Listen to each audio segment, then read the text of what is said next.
Hi, Laura Holyoke again here with you with the second part of the structural lens.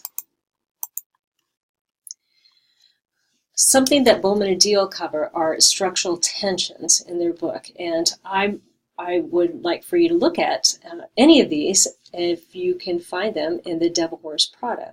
So one tension is differentiation versus integration.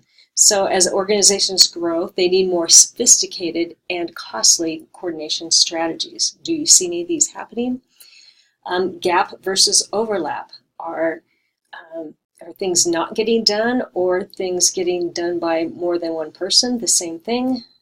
Is there underuse versus overload, where some employees are not being used to the best of their abilities, where others are being overloaded? Lack of clarity versus lack of creativity. Does everybody know what their job entails? Excessive autonomy versus excessive interdependence. Is the balance just right? Too loose versus too tight. Goal-less versus goal-bound. And then irresponsible versus unresponsive. So again, I think this is a great, these tensions I think come up quite a bit in The Devil Wears Prada. So just if you want some ideas. One of the last things that I'm going to talk about in terms of structural lens are the planning and control systems that are put in place in organizations. Notice that oftentimes we look at people who enforce these systems and blame them, but really the systems, the policies are all there, and it's what they entail. So some of the internal control systems, how business is done within organizations, are the selection criteria of the employees, or even of how contracts are brought into organizations. The supervision, who supervises who, what does that look like on the organization chart? How people in the organization are evaluated. The training and staff development, how is that done? It should be all written down. The rewards and incentives throughout the organization, as well as accountability, output, and quality measures. It should be written someplace. Policy manual, could be a handbook, as well as then program assessment. How will that be done? So again, people carry out each one of these. However, it is usually pretty well defined someplace in the organization. Another thing that people don't think about is how decisions are made in organizations. This may not be written out, and maybe some organizations do need this written out. That is, how are decisions made? Who gets to control the choices that go into the decisions, if it's a democratic kind of vote, or so decision making is a part of structure. Again, who gets to make those decisions and how those decisions are made. Control of resources is another one that we often hook people into, but this is again part of structure in an organization.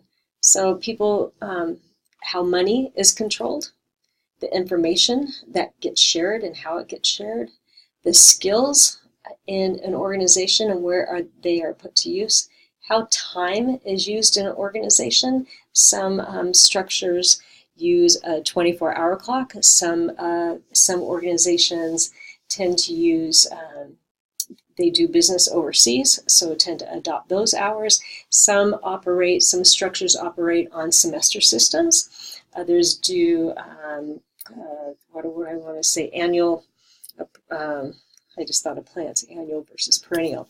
Anyhow, how time is handled has to do with structure in organizations, as well as calendars, and as well as schedules and how things are scheduled within an organization. So one of the key concepts in looking at a structural frame as a leader is that organizational problems originate from inappropriate structures or inadequate systems, and can be resolved through restructuring or developing new systems. So as an organization consultant, and you are looking at organizations, you can look at all of these factors in terms of the differentiation, the integration, the control systems, how they all function, and if they align well with the organization's technology, core processes. Finally, organizations must have resources.